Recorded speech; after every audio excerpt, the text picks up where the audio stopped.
Oh, where's my notebook? We are starting. Hang on, we are starting. I wrote notes now. So off the icebreaker. 2 seconds. Lee Donaldson. Welcome to H Hour. Thank you. Best podcast you ever done, mate. Best Certainly in, is. maybe. We'll see what happens. Yeah. Well, it's a good setup. Thank you very much. It's a good start. Thank you very much. Okay, so on the icebreaker, I know there's a bunch of stuff we're going to talk about. Bunch of stuff, right? Including films and movies and all of that jazz. Yeah. However, you mentioned a bunch of stuff on the icebreaker that we just recorded that's got my brain thinking. Schwarzenegger, you mentioned, positive way. I mentioned Trump. These weren't part of the same the same parts of the icebreaker. Trump was mentioned, Schwarzenegger was mentioned, and then when you mentioned when we were talking about Trump and also Schwarzenegger, albeit briefly, Musk popped into my head. And I was thinking. Okay, so the question I wanted to ask you, which is a bone of... This is not the topic I want to talk about. The question I want to ask you, which is a bone of contention amongst some patrons and followers of the podcast and certain chat setup is, would you class Donald Trump as a successful businessman or not? Yes, because he has enough credibility for people to bail him out. Because business is about success and failure. Yes, enough credibility for people to bail him out. Yes, and you need to be successful in business. You need people to invest in you, and that may be. Are you right with that mic there? Yeah, like this. It may be coming on board as a client, or a partner, or an investor. He's proven that he has some credibility, at least, an acumen, business acumen, to warrant that. Because unless he's got something else before he was president that we're not aware of, some type of influence and control, and perhaps a fear factor into people, how else has he attained that money? The argument against saying that he's a successful businessman can be in two categories broadly. One is that he allegedly has a history of not paying or not managing suppliers fairly, and the second one is that he has a history of failed businesses. I don't pay much attention to the second one of failed businesses. I think it's part and parcel of being a success is failure. Yeah. And I subscribe to the same view you do. I think very obviously is a successful businessman. Does it mean you have to like him? No, you don't. You can dislike him and describe him as a successful person. It may sting a little bit, but I think that's the case. But there is a bit of a checkered history. Well, it's just like anyone. You can be successful in business, but you have to be a bit ruthless at some point. Jeff Bezos was not the nicest man, I imagine, on his rise to success with Amazon. There would have been instances where he was nasty, ruthless, vicious, aggressive, failed probably many times, annoyed people, pissed them off, got on the wrong side of retailers who were like, who do you think you are stepping on our toes? Yeah. Do you know what I mean? Same thing with Trump. Yeah, he may have failed and he may have done business badly with certain people, but he's had turnover. He's made profit. He's made money, and he's still making business. Now it's slightly different. Fucking president. Yeah, for the second time. Yeah, so different type of business model. But yeah, so you can't. I don't like him. I don't support him, by the way. But you can't disregard that, and you can't look at some success of businesses they've never had a failed business or they've never done something wrong. I'm sure many successful businesses, small or larger, at some point have not paid their clients on time. They've been late. I used to work in a industry where I was as a supplier to retailers, and we're talking large accounts, national accounts, Harrods and other department stores, chains. They sometimes didn't pay us on time. Does that mean that's bad business from them? No, sometimes there's just a delay in the process, or if it's an independent, they're a bit short on the spare capital. Trump, yeah, but like you said, he could have essentially mugged off suppliers, but business is ruthless. Yeah. So we can't look at the ethics and morals there. Yeah, you know, we can't. They're a factor in the character of someone, right, or the nature of a business. But you would rather have an associate like him who's a good man, yeah. But usually, people like that are not going to be good people. So does it mean they're good at business? Yeah, it's a 50-50 thing. Yes and no. He's not self-made either, though.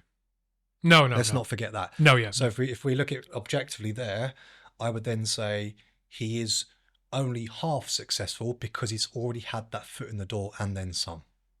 Yeah. Mm. You mentioned about Elon Musk. He's had that foot in the door from a young age of his dad's mines that he has. I'm sure you're aware of that, yeah? His dad's His mines. dad had diamond mines or something like Oh, that. okay. Yeah. So there would have been a nice bit of money there to set up PayPal. Yeah, yeah, yeah. See what I mean? But sometimes you have help, sometimes you don't have help. But for me, if you haven't had help and then you've had success, it's a slightly different level of success, or perhaps a different spectrum. Yeah. It's subjective. That's the reason I mentioned those three people, because they popped into my head. Well, we mentioned two of them. The other one popped into my head on the icebreaker, and that is that I was wondering in my head is if you can broadly categorize like these kinds of uber successful people.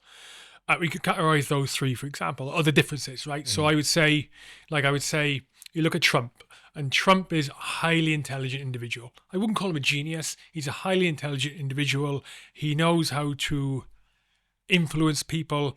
He knows how to play the political game, I think, a little bit, but it's more so the business game, and those two are intertwined, never more so, unfortunately. But has had a leg up, right? That's Trump. Okay, so highly likely to be successful because has the intelligence and the business acumen and the influential abilities. It's a charismatic individual. You can't deny he's got a lot of friends, his family, all the rest of that stuff. Had a leg up, right? So that's sort of general. Then you got Musk, right? And you got Musk, who is highly intelligent. You could argue is super intelligent in some aspects, like, up there, spectrum level, Asperger's, or whatever you want to call it in certain aspects. And I think that's quite evident the way he is. Yeah. But also had a leg up, right? But with him, I think with Musk, he needed to find there was less chance of him being highly as successful as he is now compared to what Trump is, because his ability is much more acute, right? It's not like widespread, general, great at all this stuff. He's technical stuff. It's also the timing where he's had success. Yeah. These tech innovations didn't exist when Trump was doing well in the 80s and 90s in different areas of business. True, yeah. So they're different forms of business as well. Musk is in an area of time where he can capitalize on his spectrum mind. Yeah. 30 years ago, maybe not. No. Yeah. Perhaps. Then you look at Schwarzenegger. And to me, Schwarzenegger is someone you look, and it is in hindsight, and everything we know about him now, and I look at him and I think he would have been uber successful in anything he put his mind to. Yep. He would have been the top of the tree, and he has been the top of the tree in many different things, right? From American politics, almost the top of the tree, but high up in the tree, American politics, bodybuilding, acting, you name it, right? And he has been uber successful at it. No leg up whatsoever. Nope. No leg up whatsoever. And No I think contacts, the difference no is, contacts, nothing. no, yeah, exactly. I think the difference is the highly intelligent individual, but vastly overshadowing that is his drive and his ambition, his motivation. Much more than Trump has got, much more than Musk has got. And I think that's a level of drive and ambition you can't get, arguably. It's much less likely you can have that if you've got a leg up. Because it's a survival. I think it's a survival mechanism that kicks that in. But they've all got one common link: superior social skills. Because no matter how much you know, superior genetics, that's it. But we can all have drive and ambition and intelligence, but ultimately they're trying to appealing to the masses, or certain people, to allow them the exposure to those masses. They don't have the personal and social skills to come across well. No one gives a shit.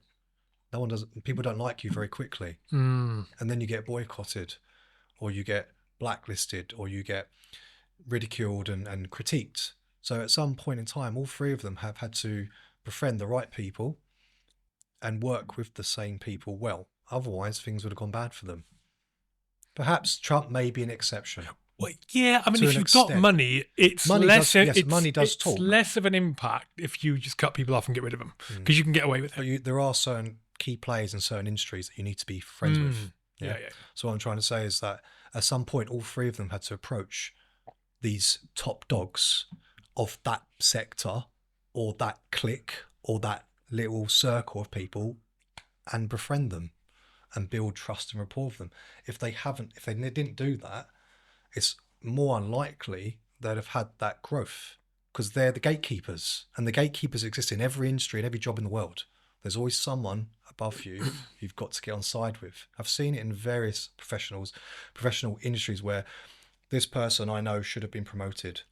Someone's holding them back because they're the gatekeeper. Do you know why? Because they just don't like them, or they see them as a threat. Yeah. Yeah. Who do you think you are trying to take my job? I've been working in this industry for 20, 30 years. You don't know nothing. You've only been here 5, 10. Sometimes people are just better. Not even that these days. It's Job security. Sorry, who as did well. you say? Who did you say you liked in politics? Yeah, sometimes that. Yeah. What badge are you wearing? Yeah. But do you see what I mean about social skills? Yeah. And you have to be a bit of a psychologist, so we can link it to psychology. Yeah. Yeah. Which I studied at university, and You studied in uni psychology. Yeah. I did sports science, but I specialised in psychology because it's very interesting. And psychology of people is used in all industries, all walks of life. Yeah, this is how business works. It's anecdotally, I know so many people who are going in to study psychology, and like as a second career now. It's really surprising. At least maybe 3 or 4 over the last 18 months, people I know who started a psychology degree in uni. I don't know what's going on there, but I don't know why it's so interesting. But go on. But you can diversify and go into many different types of employment or freelance. I have to get in people's heads all the time to try and change their mindset and lifestyle, how they're thinking about their health, their finances, their relationships, everything they do. It all starts with psychology or the mental aspect. So I'm trying to link the 3 of them with their psychology and social skills to get on board with the right people was their common link, separate to anything else they had going from that point. Money, contacts, success. Arnold, for example, because he had that platform, the bodybuilding stage, that helped. But someone in politics, like bodybuilding, it's just weird. I don't care about that. Doesn't mean anything. How can you transfer it here? So he had to prove himself to different people again and again and again.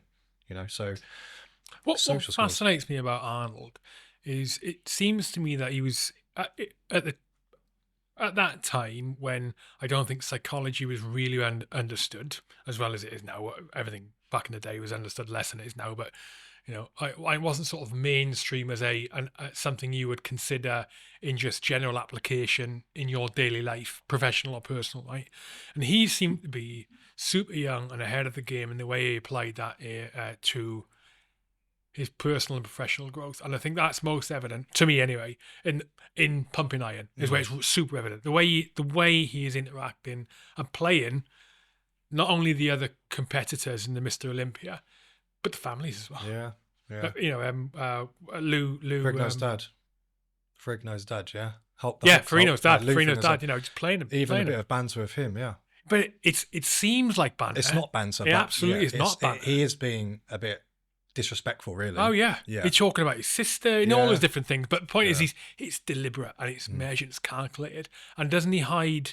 There's a bit where he hides someone else's, he hides one of the guy's bit of equipment or clothing, T-shirt. Yeah. Hides one of the guy's T-shirts just before the guy's about to go on stage and perform. Some of this was added in, though, for the... Oh, was it? Yeah. Don't ruin it for me. So what do you mean it was added in? Some of it is a bit scripted, just so you're aware, okay. But generally speaking, the majority of things he did do were genuine and off-cuff. They weren't planned and staged.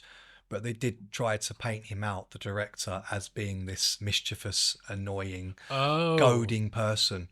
Probably more than he was. But he liked playing that character. Probably played in Arnold's favour anyway. This is his first time basically being an actor or a character. They're trying to show how he is. And they exaggerated it slightly. But yeah, he did get in the heads all the time. And it worked. It worked. It works, to your point about and psychology. Psychology, yeah. Anything you do from every interaction you have, any interaction you have with people, you have an interaction. You don't have interactions for no reason. All right, you got small talk. But even small talk is for a reason. You don't waste time You don't waste time small talking to people. When you small talking to someone, and women are great at this, I'm generalizing. I am not good at it, but even just there, you are. That is an influential action you're taking, and the influence can be as basic as maintaining a positive relationship with this person. Yeah, I think just talking. hey, I'm still part of your community, I'm still part of your tribe, I'm still an ally. Just by talking shit about whatever, Coronation Street or Arnold Schwarzenegger or in the gym. It's all, everything we do is influential. Nothing, no, don't think any aspect of communication we have with other people is to no end. Very rarely, anyway.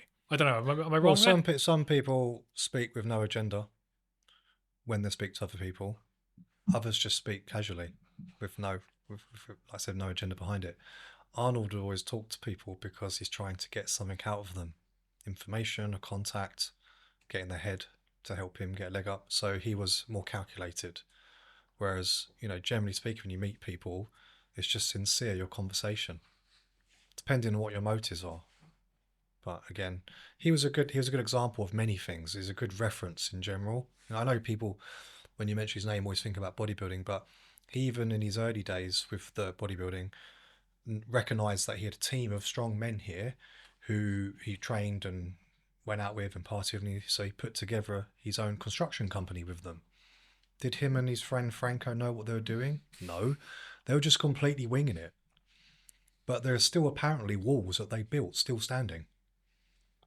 Yeah. And he identified a way to bring a team together and profit from them by being in charge and still doing the labor to an extent. But he's clever. He was clever. His approach then approaching these other young men saying, look, do you want to work for me? Bearing in mind, he's got no construction background and he's a foreigner. Just shows another level of intelligence and clever psychology to get in their heads and be trusting, and build respect. And they see value in offering their time and energy to him, even if a agreed rate of pay. They could have been like, what are you talking about? You don't know. You're just a foreigner. You're a German as well, yeah? So, or Austrian, but... Austrian, yeah. So yeah, that's why I think he's the best example for a businessman, because a business person identifies an opportunity to make money in any area of life. And Arnold has done that. Yeah. The other two, like I mentioned, Musk has done it where he's been in the right place at the right time for his age. There are references saying that he's good at stealing people's ideas and buying them out and then making them better. Even if that's the case, he still has been a pioneer of other things and an innovator. So his greatest success is there. Trump, industries are different, but again, it is hard to compare them. But they're very different. But I would say they have a lot of common traits and similarities. And probably to summarize for me, the most common theme really actually is confidence. Yeah, because if you don't have that, it won't go very far. What you want to do, what you're planning, what you are doing, you'll just lose momentum. So they've all got that confidence in themselves because no one else. I mean, they might have advisors or they might have had a partner rooting for them, or their children. But ultimately, in life, like anything, it's your own confidence. Yeah, I think it's that, and it's confidence in yourself, but also a key piece of it is appearing confident to the people you want to influence. Yep. We're not showing weakness. and that also influences the way you feel about yourself.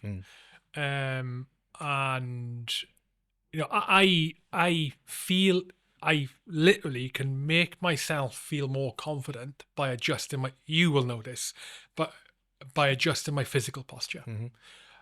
Puff my chest out, put my shoulders back, and when I walk, and these are things I do if I'm feeling socially anxious. When I walk somewhere, I try and make sure when I walk in, I feel like, I'm going to give my presence off. I don't want to walk in there and appear anything less than a confident individual, because that'll make, if I think I look like that, it'll impact my confidence. It'll have like a magnifying, compounding impact.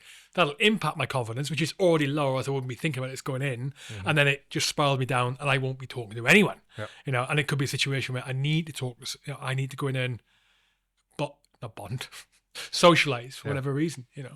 That appearance of confidence is super Confidence key. is also infectious, and people like it. It's an attractive quality, whether it's a business setting, social setting, wherever it may be. They instantly feel more relaxed as well, that person, because they also might be slightly introvert who you're meeting. Even though they may be a successful, influential person, they may need you to bring them out slightly. And if you're lacking, it's not going to go very far, is it? Why do you think that is? Do you think that's like a hark back to sort of ancestral times where it's safety in numbers, group, safety in numbers and groups, and feeling like there are capable people in the group who can protect you if it all goes Yeah, peak top. humans always depend on an individual or a group of senior-looking, confident individuals. People display that in everyday life with how they try to stay together in groups and don't want to be isolated. I'll give you an example. We can all have probably felt this, unless it's me only who gets annoyed about it. Let's gonna find out. You drive, yeah? Yeah. Right, okay. So you picture the setting. You can go to any car park in this country, any time of the day. Maybe there's quite a few bays spare, yeah? And you'll park in one with no car either side of you. Another person pulls in. Where do they choose to park? Next to you. Directly next to you. And sometimes so close they can barely open their door, or you can either. You can't either, yeah? Why do they do that when they've got other bays to choose from? Is it because they feel safer, or they feel like they've been brainwashed to think we should use those spaces first before others are used? Perhaps. The way I see it is that it's a ancestral thing to be close to other humans. Because for me, just from practicality and common sense, I'd want more space to open my door if I knew there's other bays. Okay? Yeah. That's how I see it, yeah? I think that's quite rare though over here, is it not? I've spoken to other people. It doesn't happen to me. happens- Maybe people want to stay away from me. You're very lucky then. Yeah, you don't see in my car. Okay, but then on public transport, same thing. That you get on a tube, certain time of the day if it's not busy, you'll sit down, empty seats. Person will sit right next to you when there's all these empty seats. And You're having a different experience than I have. maybe I am, but I have asked a few other people and they've said similar things with parking. And I don't know, I just find wherever I go or people I'm with, humans want to be near. It may be just an energy thing, I don't know, yeah? But they want to be near others that I've observed. But you're saying you haven't. Fair enough, that's your experience. Yeah. But I've just always seen that, yeah, wherever I go, no matter how much space and distance there is, people want to minimize that. And for me, my observation is that's an ancestral thing. Yeah. Of not wanting to be isolated. It's also cultural, I think. So when I went out to Argentina when I was young, and I was on a bus when I was 15. I went out on my own, but I had family out there, and I went on a bus with my uncle. And he said at the time, and maybe misremembering this, and he's not around anymore to ask him, unfortunately, but he said that out there, if you got on the bus and there was someone on the bus and there was a spare seat and there was other spare seats, if you didn't sit next to them, it was considered like insulting. It was like, it was a bit, not taboo, but it was impolite to sit elsewhere. You should sit next to someone. Have you been taught that in the UK though? Did your parents teach you that in this country? Because that's obviously no, but that's what I mean. My natural instinct would be to sit away. I want distance and space away from anyone. That's how I am. Yeah, but not in an antisocial way. I just think practicality, maybe slight elements. Yeah, but I think in practicality, I just think there's all that space there. Take that space. Only be in my space if you absolutely need to. But then I just feel like they just feel safer being near you. Who knows? Who knows? Yeah. I'm sure there will be some people listening who will agree with me with the parking thing. I bet none of them are ginger. It must be just a ginger thing. Maybe. Yeah. Who knows? Yeah, it is. Psychology absolutely fascinates me. But people do like you mentioned about looking at a leader or a strong person. No one really wants to be that voice of reason because ultimately you're the one who's under the firing line. You're the one who's at risk. It's your reputation, your name, your image, your safety, even to an extent, depending on your families. And your families. Yeah.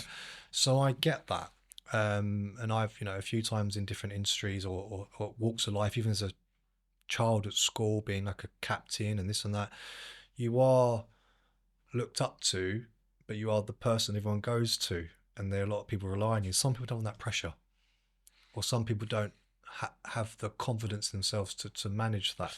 And natural leadership ability. It's natural, yeah. But I don't think it can be taught. It can only be learnt through your life experience, and you develop it naturally. Say born leaders, but a lot of it comes from experiences that have made you evolve and be tougher and harder to manage that, perhaps.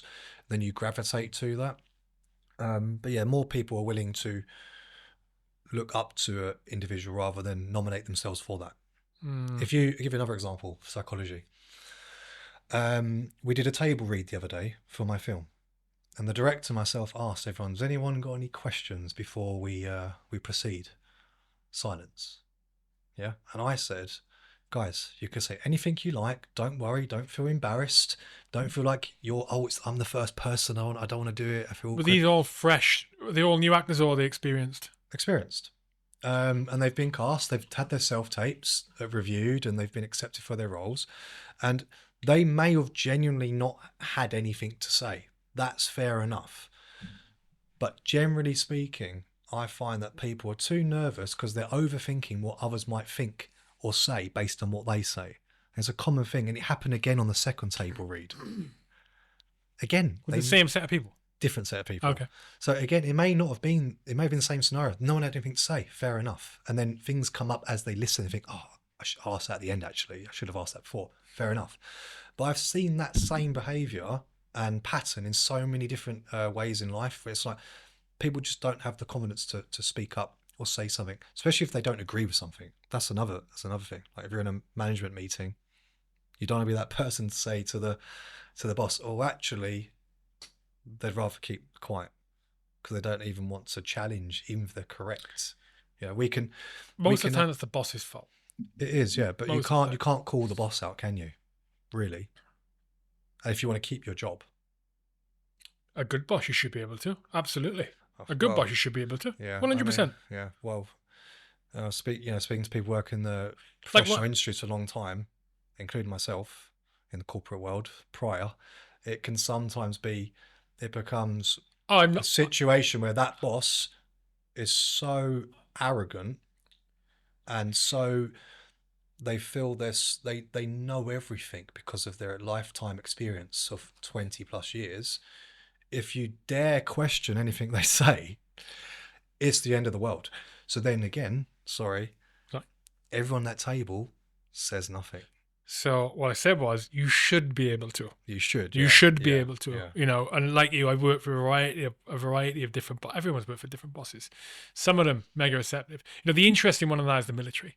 You know, in the military, most units, subunits, small units, teams, sections, platoons, squadrons, whatever you want to call them, it would be highly unusual for you to be accepted that you challenge the plan or the orders of the commander.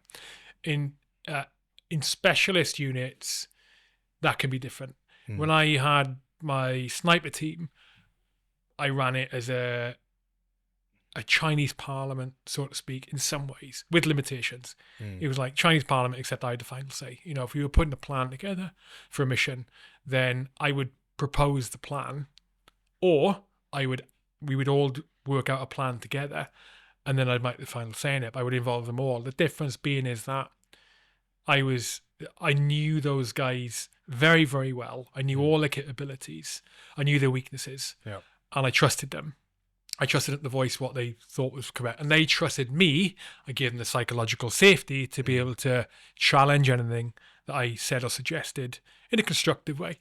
But you created a safe space and level of respect there. But in other ways, you couldn't do it, and you wouldn't want it.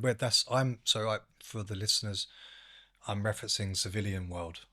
Yeah, There's crossover. You're ex-military. My brother's ex-military. We speak about civil life compared to the military life, and you're right. There are instances where you just categorically cannot speak up or challenge. Does that mean they're subdued? Does that mean that there's a psychology factor? No, it's just order. So we get that. But that order, they try to move sometimes into the civil life, and it doesn't always work. No. You know, and you can't be a dictator either. You need to be an autocratic leader. Yeah. I always describe what you mean by autocratic. Someone who's willing to be challenged and then listen, take that on board, and then work with the person or people that are asking them to change this procedure or this rule, whatever it may be. You're basically open and receptive. You're not a dictator. You're not going to kill them for it, fire them, or in any way harm them. You'll take it on the chin, you know.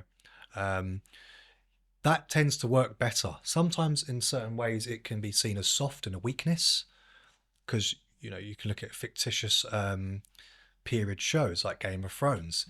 If you were shown to be giving mercy, which would be considered autocratic, let's say someone stole something from the crown and you gave them mercy, you'd get your right hand man saying, "Oh, we shouldn't do that. That's not a good example. You need to show the people that the crown won't tolerate theft from the crown," or things like that. Yeah. But sometimes that firm but fair approach is better. I find that if you are just very much, this is how it is, don't question me, I'm the boss, you'll get people's back up, and they won't believe in you. They won't want to work with you or work for you. Once you've lost their trust and respect, it's hard to get it back unless you are literally forcing them at gunpoint to do what you want them to do. Yeah. So being that autocratic leader tends to favour you more in the long run, as opposed to being more of a dictator type. Give an example. When I was at school, had an art teacher. She was a great art teacher, but she was almost like she was military. I'd never met a woman like her. She was similar to Miss Trunchbull from Matilda. Yeah. That's a blast from the Yeah. past. Yeah. But so, because obviously, I think I don't think Miss Trunchbull was ex-military, but she was the shot put athlete, fictitious, and she was no bullshit. Yeah. But she was a dictator. But the way in which this teacher was with me, she was quite ruthless and harsh to people. She goes, I'm firm but fair. Like, I'll be really fair and we'll have a good relationship if you just respect me. That's all I ask for, yeah? And I really liked her style, because I was like, yeah, like when everyone is doing as you ask, you're actually really fair and you're a nice person. We have great lessons here. We learn a lot and enjoy it. Take the piss. Then she changed it very quickly. And I felt that worked rather than just being one way or the other. Being too soft, she'd been walked all over. Being too hard, people would have been scared of her, or they would have just challenged her more and more and more and more. And there'd be more backlash as a result. So I would have considered her now like an autocratic leader, because she was firm but fair and listened. Yeah. Listened, It's a fine balance, isn't it? The dictator, that style, if you want to call it that, there's a time and a place for that. And those times, and the times should be very short. Yeah, they should be extremely limited. They should be for specific purposes. And once that purpose is fulfilled, either you switch out of that style or you switch the person out. Yeah. And it's you like can being a parent, isn't it? I've got a 4-year-old. You have children? Yeah, I've got 2 children, yeah. Yeah, how old are they? 16 and 19. Okay, so they're out of that toddler stage. But I'm sure they still challenge you sometimes, perhaps. And you probably remember times when they were younger, like my boy. There's one moment you've got to be firm with them, then switch back to fair very quickly, because there's an element of fear if you're seen as scary or too harsh to them. And again, with the fairness, you can't be too soft all the time, because they'll walk all over you. So a similar scenario with being a parent, I think it's a good comparison for how you need to be. I have to be like that with my son. He knows when he's overstepped the mark, and when he hasn't, we're all good. Same thing working my team in the film. I'm a producer. I'm a leader and coordinator of many, many people. And I can't just be one way all the time. I've got to switch between two constantly. If I switch to a dictator and say it's my way or the highway, they'll quickly walk. People don't want to work with people like that unless they're being paid a lot of money. Then they'll keep their mouth shut, shall we say? Or there's different aspect to it. Yeah. How did you end up getting into film then, and filmmaking? Well, I've always been a fan of films. I'd probably say my most earliest research was when I was a teenager. I used to go to a secondhand CD and video shop, and I'd look for Jackie Chan films. I don't know how I discovered him. Yeah, I don't know how I discovered him, but there was something about him. We spoke about Bruce Lee, but Jackie was my pure inspiration for getting into action films. Yeah. This is how I've started the whole process of being a producer. I'd try and find his old stuff that was dubbed or subtitled, because I found that the choreo and the stories were actually very good, but a lot of people didn't want to watch them because they wanted it in English. Yeah. I didn't care. I was like, this is interesting stories, interesting choreo that I haven't seen before in any Western film, at least. So I'm going to watch it, enjoy it, and study it. And that was probably as young as 12 or 13. And I'd buy these old VHS videos, which for some viewers who may be younger, that's how we used to watch films, as you remember. Yeah. And from that, with Bruce Lee, and other similar people from the Asian world, I started to kind of love action films. And then I discovered Arnold, Stallone, Van Damme, Dolph Lundgren, all these types of people from the Western white aspect of action films. Not martial arts, but still action, fighting, blowing stuff up, guns. And for me, from a very young age, I never really played games. I know a lot of people are gamers, but I just liked watching films, and I was fascinated with how they were made. And I used to look at the credits and I'd think, what's that job? What's that job? Like, it's like gaffer or AD or whatever it was. Yeah. Fucking gaffer. Yeah. What? Or best boy. And all these random titles. What is best boy? Do you know what? I actually don't remember what best boy is. I think it's something to do with, it's either assisting props or another department. And I'm sorry, I should know this one, but we haven't hired anyone to be the best boy. Yeah.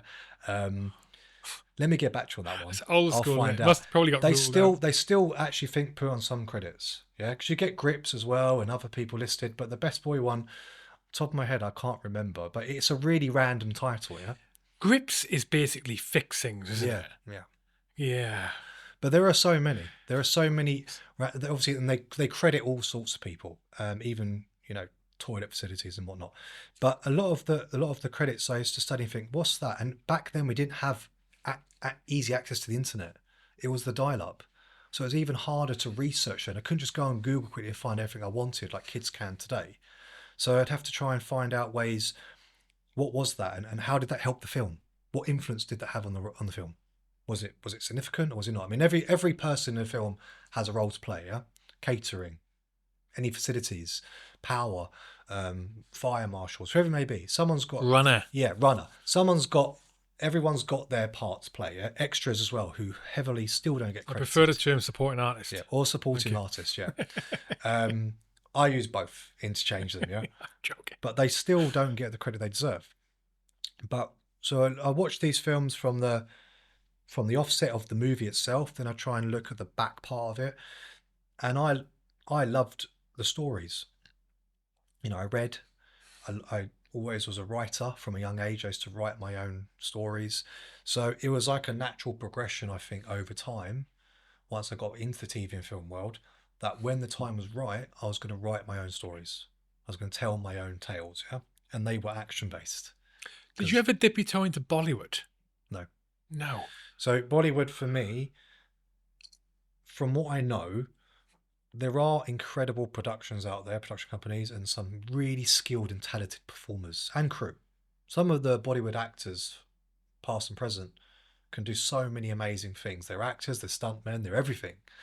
They're jack of all trades, really. But Bollywood, I was warned about very early on not to get involved with. Why is that? Because of safety was not always a priority. Yeah, that's the first thing. That's a good way to put Yeah, it. and we're not even looking at stunts, by the way. It's just general safety and welfare for humans. Okay, Yeah.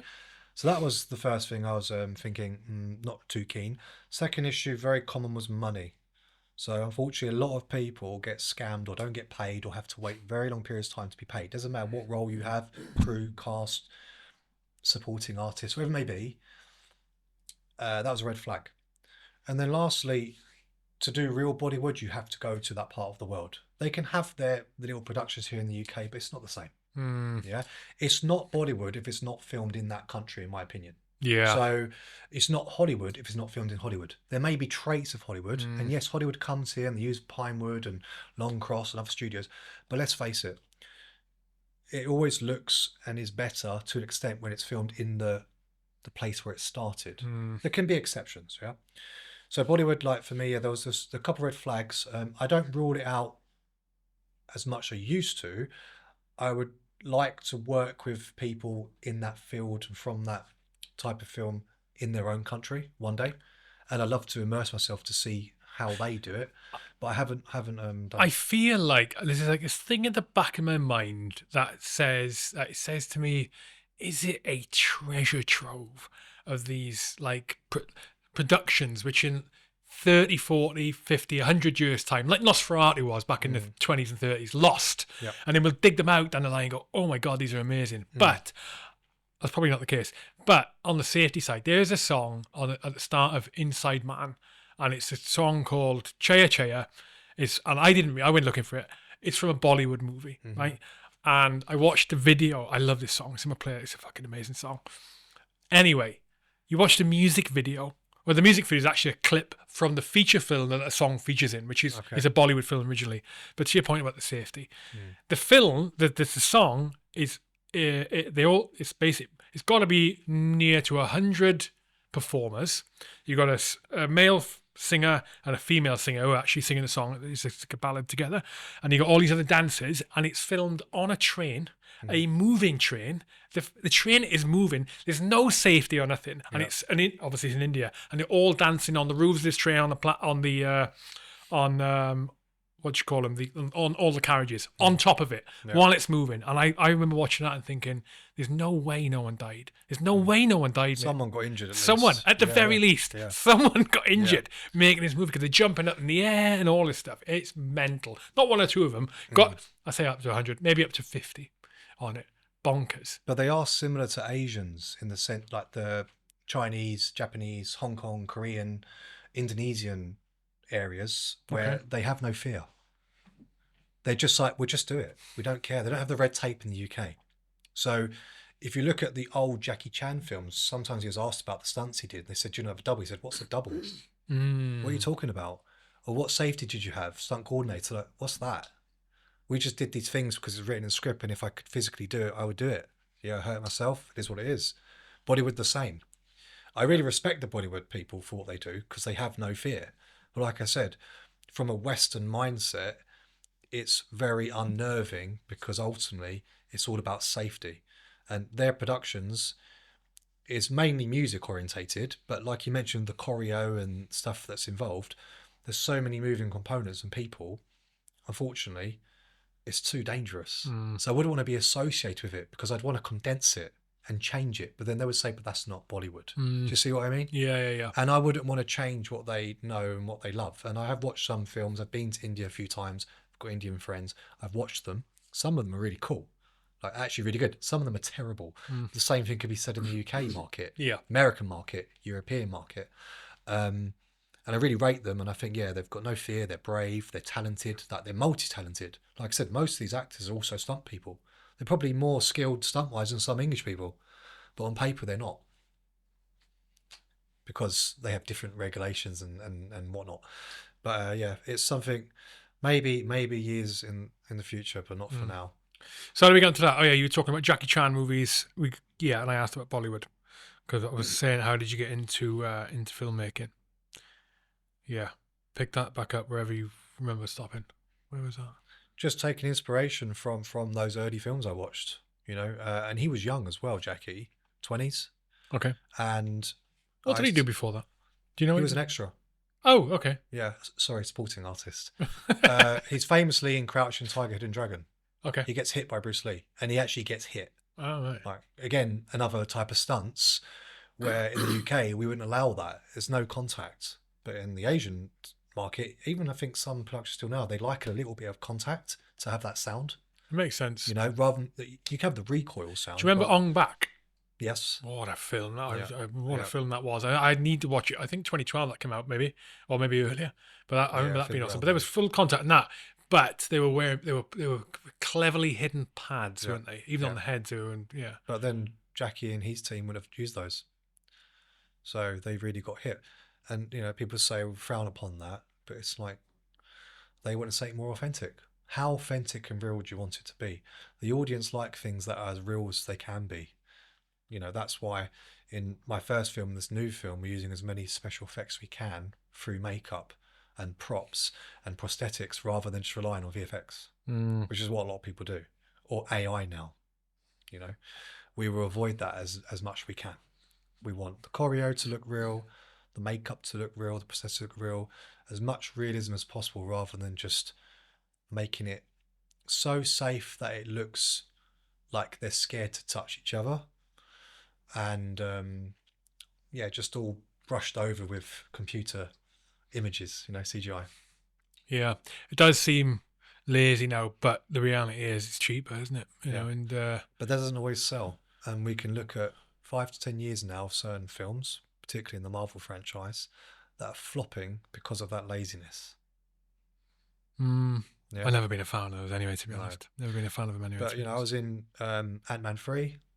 We shot 4 or 5 weeks of this battle, epic battle, loads of fight choreo. It was really, really good. I can sound biased, but objectively, it was some of the best choreo I've ever seen in my life on any film in this country. Yeah, all cut. Why? What was so good about it? Just because of so there was people coming down on wires. There were people jumping off from like 10-meter cranes onto airbags while shooting. We had people fighting on the ground. We had fire. We had water. Every type of obstacle or dangerous object in your way, or person or people, were there. Many different types of weapons. People using like staffs. There was guns. There was stuff going everywhere. There was like the special effects teams, firing the cannons. It was chaos, organized chaos, but visually it looked amazing because it wasn't just boring choreo and then use CGI, fake magic, fake powers, whatever. Yeah, it was actual just raw fighting and people just getting messed up and hurting themselves. People did hurt themselves. They cut all of it. Why? Every part. And what annoying was some of the wire work was really impressive as well. Why did they cut it though? Don't know. You don't know what they're like in the room with the editing, yeah? And they replaced it all with VFX.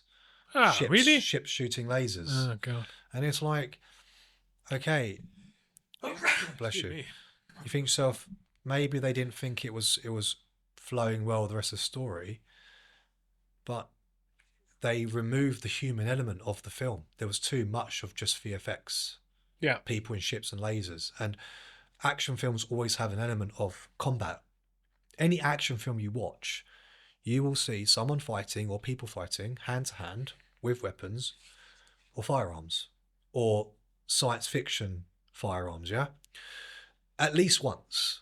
So to make a film where that is not seen at all, apart from the main actors having a crap little fight at the end, one-on-one, is really disappointing.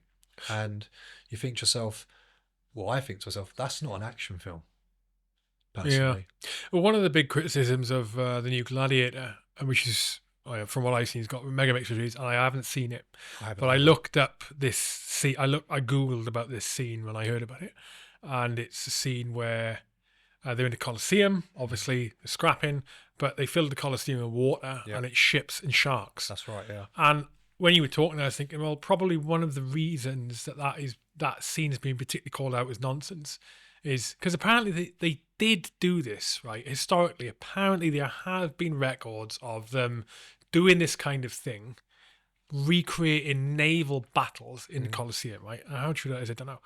But I think part of the problem with the B is, one, it's not people are tuning into Gladiator for after the first Gladiator expectations, but two, it had to have been CGI'd, which almost makes it worse. Yep. You go, what the fuck am I watching? Yeah. This is ridiculous. And it doesn't even look real. No. People's eyes are so attuned to it right now. AI isn't at the place right now where you can completely convince someone it isn't AI, So maybe, I get it. Yeah. His name's gone out of my head, the director. I was trying to remember. Was it not Ridley Scott? It's Ridley Scott. Ridley Yeah. Scott, I thought so, yeah. I'm sure it was. I either read or heard him commenting on that negative feedback saying, why are people so against it? We don't have to be 100% accurate historically. We need to still entertain. So that's his attitude, yeah? But the thing is, he's doing the sequel to Gladiator. Yeah. It's always going to be how often the sequels to mega films. And the sequel's such a long gap as well. But I mean, I haven't seen it either like you. But when I heard and saw the scenes of that, like on YouTube, I saw like little snippets of the Gladiator of that scene with the water and sharks. I just thought it's just stupid. it's adding something in that, in my opinion, is not necessary. Mm. Some could argue, but that's action. That's more interesting and entertaining. You're like, yeah, but it's not real. But then others would say, but a lot of what's in films isn't real now. And say, that's also true.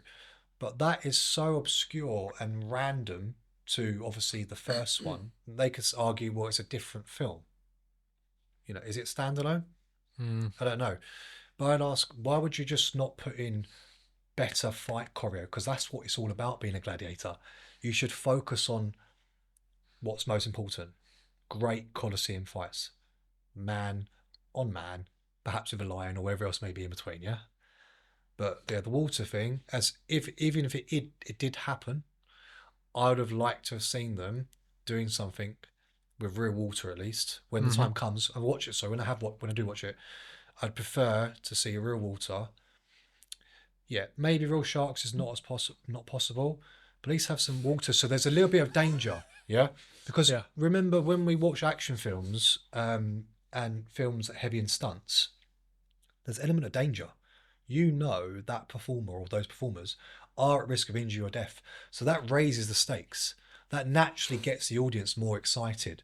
The whole Colosseum industry back in the day then was to distract the people what's going on outside of the Colosseum, yeah, but also to entertain them. And it was knowing that person may die and they're hurt.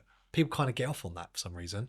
So same scenario of the action film, they could have raised stakes more by not having that and having maybe something different with the fight choreo, and then the gladiators.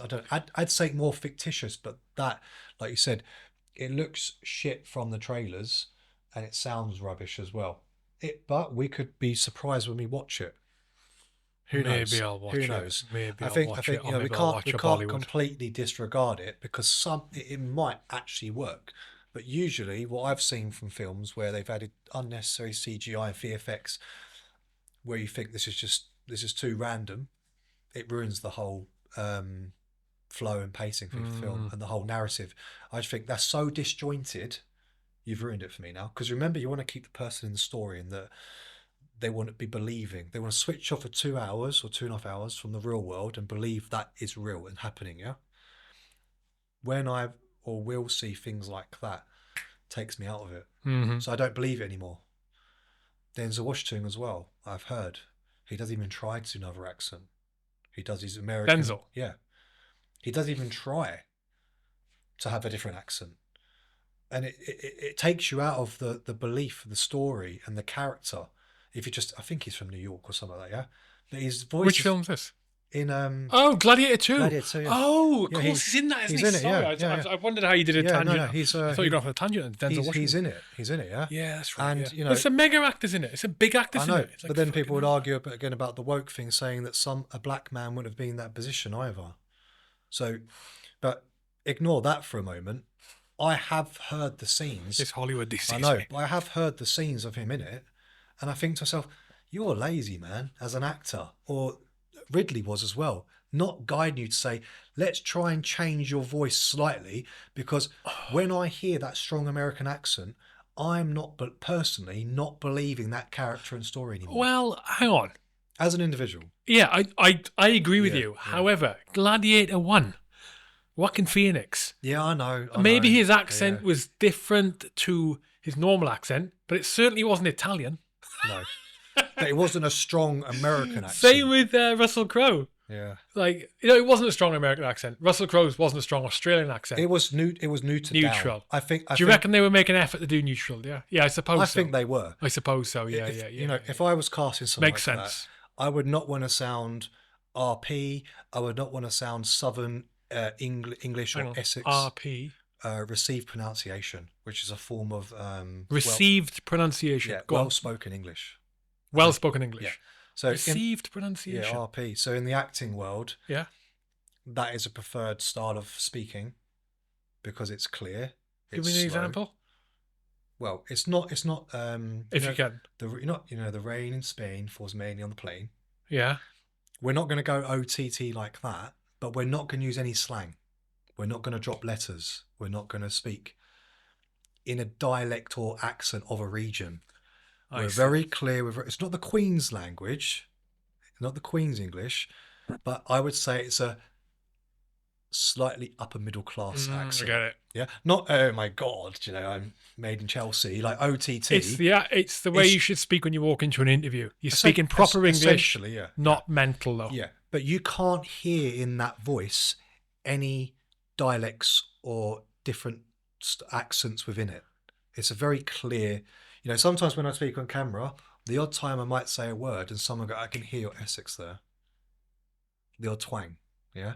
So when I did last year, I did like a tutorial video for like a business company. I had to walk on a treadmill, and I had to be very careful in reading the script how I pronounced every single word to not let any word creep in. What were you teaching? I can't tell you. Okay. Yeah, right. I'm not allowed to say.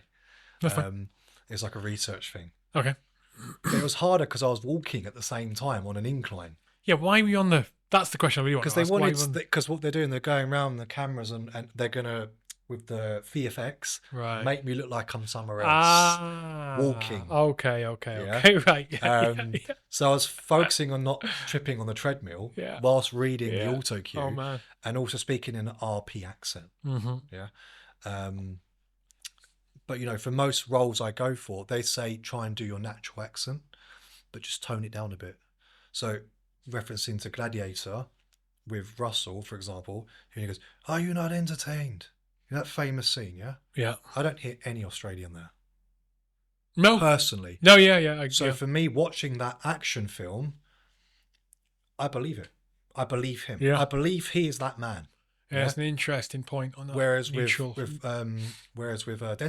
haven't seen it, but I've seen the clips of him. I think that's just lazy. This whole thing sounds lazy and looks lazy.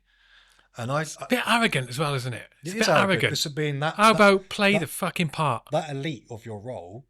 But the thing is, we don't know if he Gervais does the same thing, though, doesn't he? Sorry? Gervais does his own accent, doesn't he? That's true, yeah. But Gervais is a different kettle of fish, arguably. He's a comedian, not a no, but we don't know if Denzel was being a diva there and saying, "I'm not changing my accent." Or we don't know if Ridley and the casting team just said, "No, it's fine. We want you to do that." Yeah, we can speculate, but as a viewer, for me, and a writer and a producer, when I make things and put people in it and myself, I do not want them at any moment to be taken out of the story because they hear or see something that makes them not believe it anymore. Yeah, and the way people speak sometimes can be a big factor. So in my first film, everyone apart from one person spoke in an English accent as gangsters, like British gangsters. The other person spoke an American accent. He did it well, so it worked. If he hadn't have done it well, I guarantee you, everyone has said that guy took me out of the story because his accent was shit. Yeah, because people tend to hone in on something they've noticed that's not good, or it might be an editing mistake, or it might be some poor audio somewhere. And when it comes to sound, I mean, if you look, the whole world's based on audio now, yeah, and visuals. If it's poor, you're not interested, are you? You're turned off from it.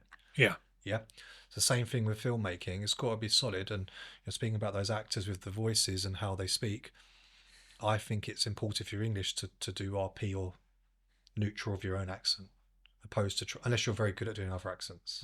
But those accents can't be too obscure.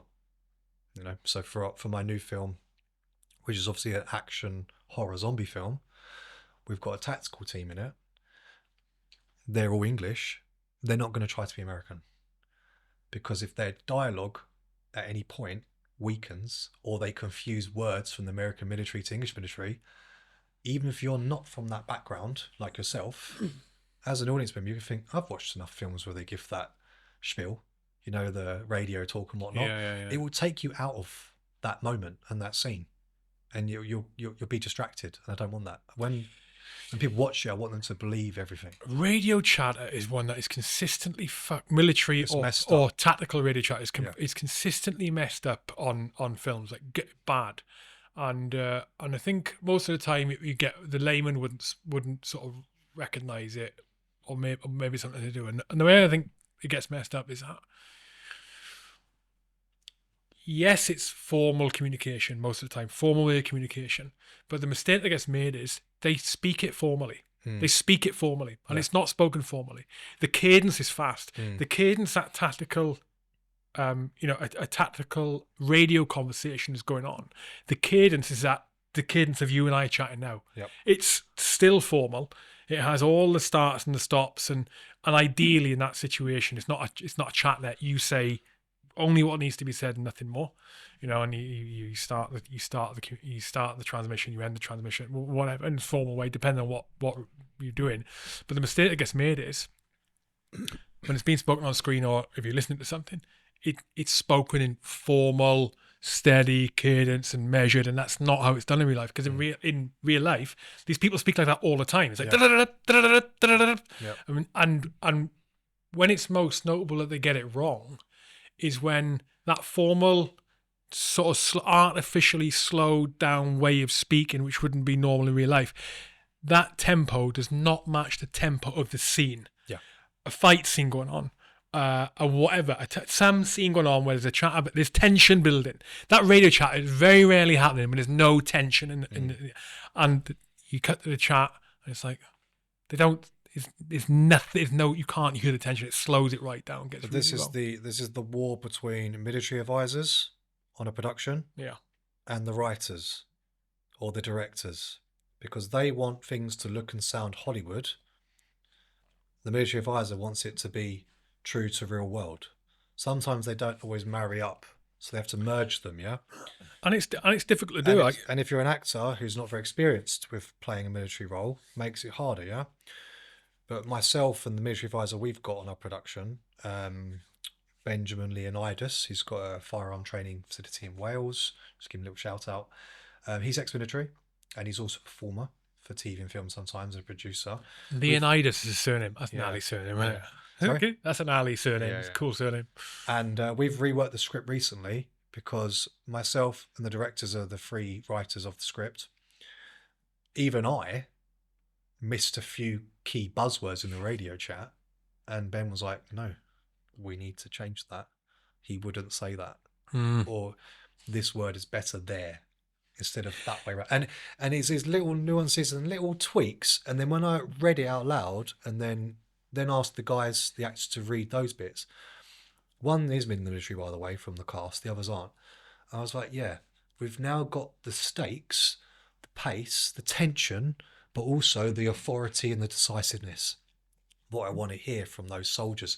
So hopefully when the audience is, and they literally believe they are soldiers, and people like yourself who are trained ex-military, they'll think, yeah, they've done well there. That sounds good.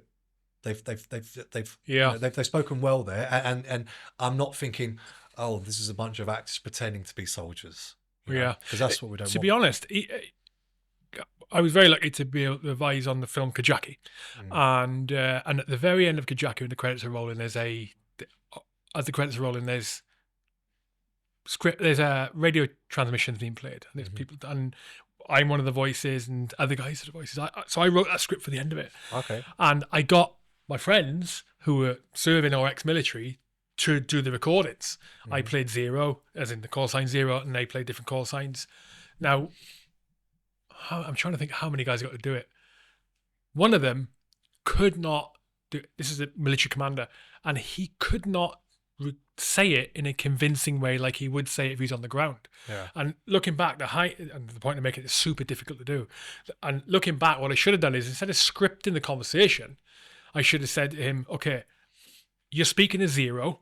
You need to get this location from Zero, or you need to give Zero a 9-liner Kazabak details. Okay, that's what you want to do. I shouldn't have done it word by word. So that's what you're doing. And he would have gone, I got to give this 9-liner. Okay, what's 9-liner information? Give him the details on the 9-liner, like he would do on the ground. Yeah. He would have just gone, yeah, hello Zero, this is 1-4 Bravo, and spoke it off exactly like you knew it. Because I'd done it word by word. He was, paper up with the microphone there going, da da da da da da da. That must have done about 20 takes, and it was only about a 10-second. It's extremely difficult. It's not easy. No, and people think it is. It must be the same for reading. It must be the same for reading anything. I suppose on camera and trying to do it in a natural, like lines, for example. Yeah. There's so many ways you can say words anyway, let alone military standard over the radio in particular, and it's everyone's interpretation. But that's why, obviously, the read is good because it helps people listen and refine and bounce with each other.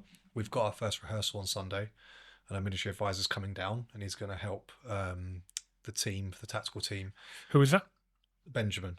Oh, Leonidas, yeah. Yeah, he's coming down from Wales. He's going to help the tactical team move and maneuver and the posture and expressions, and, the way they're handling firearms. What's his background? He's ex-military, but I can't remember. He was in America quite a lot, but I can't remember off the top of my head. Oh, sorry, what he was doing. But yeah, he's our armor as well. But he's going to come down. He's going to drill with them, and he's going to go over the lines with me together. Sorry, but for them, just to help them. But luckily, the leader of the squad, because it's called Dead Zero, by the way, and they are the Zero Squad. He's in the military. Oh, cool. So he's going to have that natural presence. That's cool. And that speech and tone with them, which will help them naturally. But then having Ben there as well, who understands the jargon, but he also knows how to set it for Hollywood, is going to be the game changer. Because we also don't want them to sound like boring, monotone soldiers. There's got to be some acting as well. Yeah. Right? So we've got to get it right. Because these guys, not all of them, and I can tell you a little bit without spoiling it, the majority of them will become zombies. So, but when they're around as humans, they've got to sell it. So, but they're getting the right help there, and I'm confident they'll do very well. Yeah. So what stage is the movie at then? So we're about to start. You haven't done any shooting yet whatsoever? No. So rehearsals start this Sunday. We've done a few table reads, and we start shooting in February half term. Okay. Yeah. So 6 days, and we'll wrap at the end of February, and then it'll be ready by May. Oh, you're going to do it all? It's a 6 day shooting. Yeah, 2 half days, and then four others. Wrap it. Yeah. Well, my first film we did in 3. Really? Yeah. And what was the first film? It was an action film, gangster film called Jekyll and Hyde.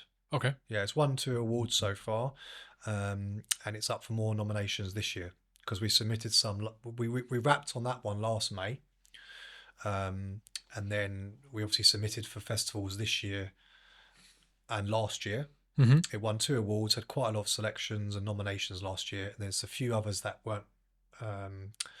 They don't basically go live till this year, like from now to May.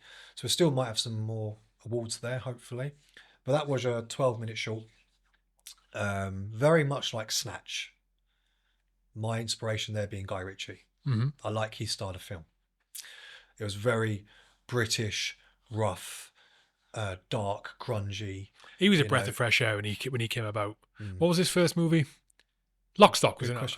Was it Lock, Stock his first? Lock, Stock. Well, the first one that broke through. A bigger Lock, one. Stock, just a breath of fresh air, and the amount of it just sort of opened up a whole. No, it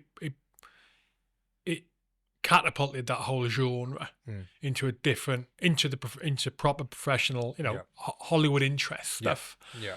I didn't mention him as being inspiration, but he is as a director. I very much like his style and draw inspiration from it. My first film definitely took elements of that. We actually managed to secure a unique location in Hemel Hempstead. It's a disused cow farm. Have you seen Snatch? Have you seen it? Yeah. Do you remember the pig farm with brick top? Very much like that. Okay. So it was it looked great and it was unique. So it really sold the film well. And this is for Jekyll and Hyde. Jekyll and Hyde, yeah. The locations we have for Dead Zero, again, Hemel Hempstead and Hertfordshire area. I'm not going to disclose them now, but they have never been seen before on TV and film. And I have access to that exclusively through family. So I'm very lucky and fortunate there because it helps us to stand out more in a crowded market of indie filmmakers because they're all using stuff that's been seen before. It's been hired before. You can make things look different, but usually people go, oh, I filmed there, or I know where that is. When I've got these unique locations, people are like, where's that? That looks really cool. And we really want to stand out there with our locations and what we present. And we did that with Jekyll and Hyde, and we believe we do it again with Dead Zero. But yeah, Jekyll and Hyde was an action film where essentially myself and my wife on screen, gangsters, were kidnapped by a rival gang. They're torturing us, trying to find information from us. My team of men arrive on site, and the whole film begins to be like a cat and mouse chase where my men are working their way through all these henchmen, killing them. Very great, very cool choreo, to save me and my wife and get us out. Because obviously we're their bosses, yeah? So they've got to save us and make sure we don't die. And it ends in a 12 versus 6 brawl in a barn, fight to the death. So it was pretty epic, yeah. 2 days of filming for that. Like, you can imagine the amount of we had to capture with all those people fighting at once. Hand to hand, knives, bricks, all sorts of things like that. I'm not going to give away too much still. I'd rather people comment and say they want to see a private link, because it's not in the public domain still, because it's still under the privacy guidelines of the film festivals. You cannot have it on the public domains. So if they can I get a link for you for the patrons? Is that all right? Yeah. So if anyone wants to watch it, I can send you the private link. Perfect. And then you can watch the film, see what you think. But yeah, it's a good old fashioned gangster film with brutal fighting. So if you're squeamish, you might want to watch it. We've got prosthetics in it as well. A lot of practical SFX. So there's only minimal VFX. A few blood splatters here and there with CGI. The rest is amazing makeup. If that was your first movie, right? Yeah. If that was your first one, and you and before, like, we were talking about, getting into filmmaking and being inspired by Guy Ritchie, but also the Asian martial arts film. Okay. How have you ended up making a zombie action horror? Because horrors are very popular and they have a cult following. People love their horrors. I don't know if you're aware that when the Disney universe recently in the last 2 or so years became like, the trademark for all the characters expired. So they've now made Winnie the Pooh 1 and 2, the horror films. Are you aware of them? No. Yeah. Winnie the Pooh, the horror film. Yeah, and they've just done Neverland as well, like Peter Pan. And there's a Pinocchio coming out, or has come out. There's a company in America called ITN Distribution, and they're basically funding this chap in the UK. I can't remember his name. They gave him a bunch of money and said, okay, you've got a script, you want to use these entities, and because legally you're allowed to now. Disney don't own them anymore. So he made all these horrors, and they've been really successful with not much money. I think 50K or less for his first film, and they've turned over a few million, and he's building and building. And the directors who worked me on Jekyll and Hyde, they really want to do a horror as well. And I said to them, more than happy to do it, but it must be action still, because that is my strength, and that is my main interest and passion. So I was like, we combine the action with the horror. So it's not a scary horror, but it's very gruesome. You can imagine the type of things we're going to be doing on this film with the zombies. Yeah, it's quite nasty and gnarly, and so that's kind of like their influence there. And I said, okay, well, let's have a chat then, and we'll brainstorm some ideas for a script, and then we kind of merged all what we're thinking together. And we've now got our action horror zombie film as a result. I'm hot and cold with horrors. I think it's just because I get really uncomfortable if I'm feeling fear from watching a film. But my granddad actually was in a couple of Hammer horrors back in the day. Okay. And I say back in the day. So I should be into it. But they were like old ones where you don't really get scared. The old ones kind of chuckle along at them. But they are super popular, which surprises me because they're not comfortable to watch. No, they're not comfortable to watch. But I think people are desensitized nowadays. It's probably true. Yeah, they're desensitized to porn, to horror, to anything, because they see so much of it online. It's like a norm. It's a standard thing. Whereas people were once more sheltered. I'm not saying you was, but I also don't really like horrors either, because they make me overthink, particularly if they're ones where someone's very calculated and sadistic and just pure evil. Give me an example of one. Hostel. Oh God. Or Saw. Oh God. Or yeah, Saw. grim. It's grim movies. It's the nasty evil mindset of what the horrible things they do to those people. I don't like, because it makes me personally overthink not trust people as a result. Yeah. Not Kathy Burke. Who is it in Hostel? I can't remember. Kathy such a long Burke. time What am I ago. talking about? What's her name? But these films I don't like. But the zombie films I never found scary, because as you know, there's different types of horror films. Yeah. I personally found them scary. I always found them funny, particularly if the actors weren't very good at it. So I'd analyse their performance as a zombie. Or I really liked the level of makeup and effort they done for prosthetics to make it like someone's head was smashed in or ripped apart. What would you say is the best horror movie out there? What ever made? That's a tough question. Did you watch the remade Nosferatu yet? No, I haven't watched it. I haven't seen. Have you seen the original? No. Oh, mate. What? But again, Horrors. But I'm not a horror fan. So I've stepped out of my comfort zone to create something new because as a producer, I want to tell stories in different mediums. Yeah. So we've done our gangster one first. Now we're doing horror. Next we'll do fiction or science fiction or fantasy. We're going to cover different types of storytelling. Yeah. So I'm not the sort of person who go, oh, I want to watch this. Well, horror. the interesting thing about Nosferatu is that there's probably two old ones that I always recommend people to watch, just in general. And these are silent movies. Nosferatu was a silent 20s. Yeah. Like, do you know the story of the original Nosferatu? I'm aware of it. Yeah, but I've never watched it. Do you know the story of it though? Yeah. Yeah. Okay. And then the other one is Metropolis. And what fascinates me about them is they're very different. Like, you're not going to find anything like that these days. But I think that I find them mesmerizing, and I think the reason is because I'm so used to, I watch a movie or piece of entertainment. It is multi-layered, it's trying to influence me on multiple levels, from the words coming out of the mouth to what's being presented visually on screen to the track that is playing at the same time.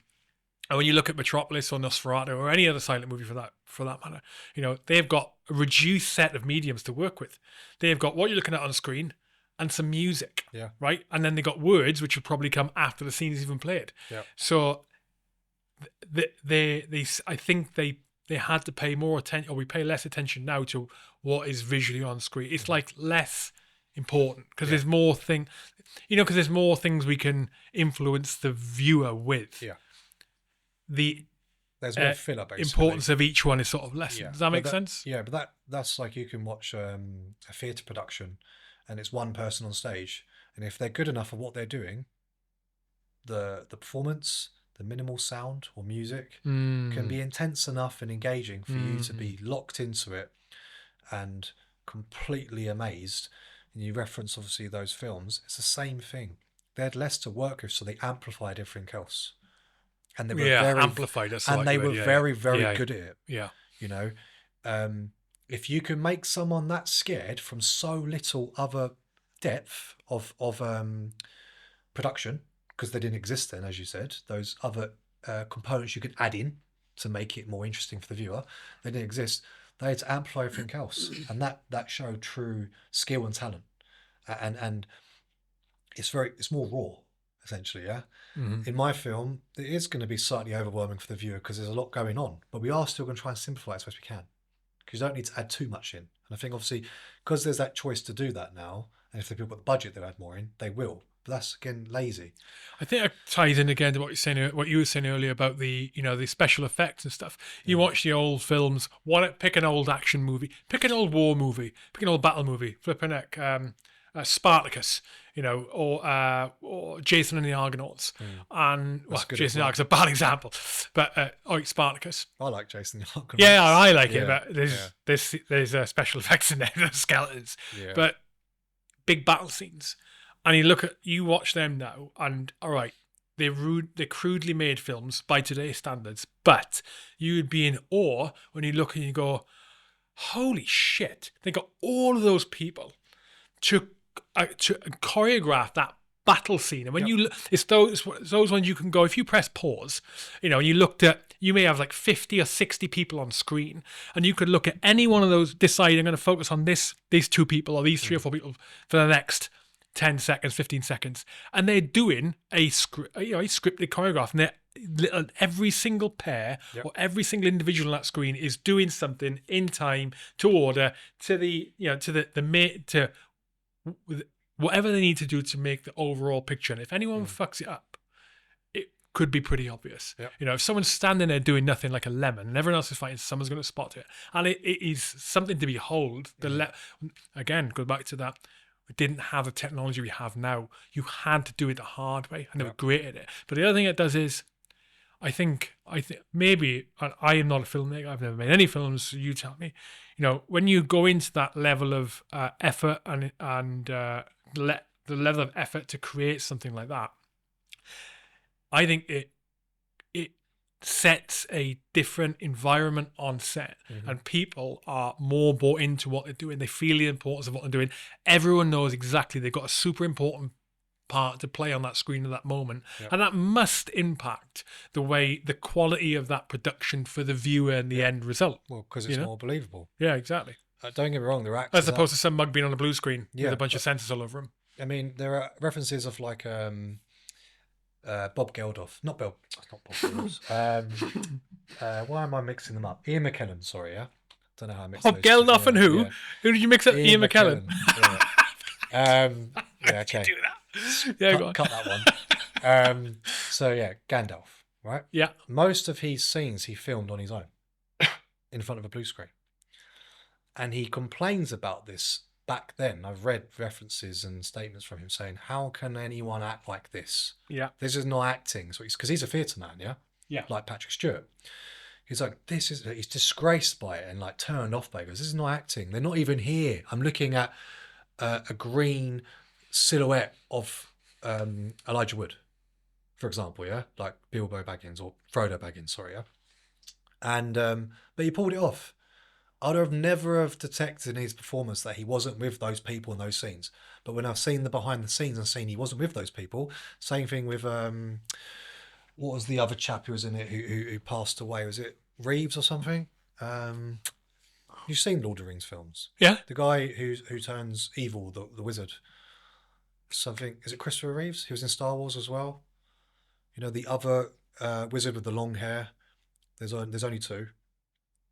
Is that is it Reeves? In Star Wars? He's in Star Wars as well. Who was a bad guy? He's like descended from some ruler. He was Dracula. The guy was Dracula. Oh, Gary Oldman. No, not Gary Oldman. We'll find him, yeah. Dracula. Was he Dracula?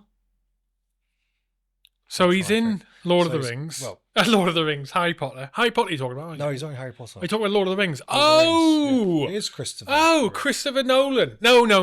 Oh, shit. No. Oh, no. People are screaming at us right now. Well, they are screaming. People are screaming at us right now. But I'm pretty sure it's Christopher. I don't know why I'm thinking Reeves. It might not be Reeves, but... Oh, my God. But I could be completely wrong.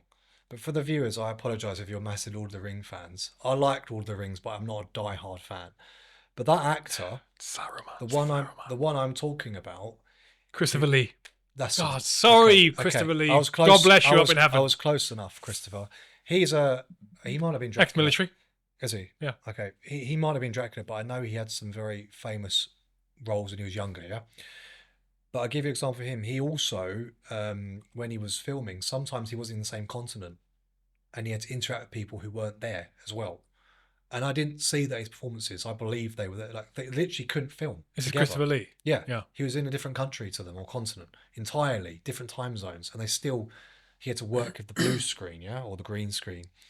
And so some people can put it off, but ultimately, when you're on a film set and there's as much real stimulus as possible, in terms of props, in terms of costume, in terms of the set itself, and real people there, or at least really cool prosthetics to help you imagine, you're getting a more authentic performance. Because that person can switch on. Even if they're not that experienced at acting, they might be less experienced or not.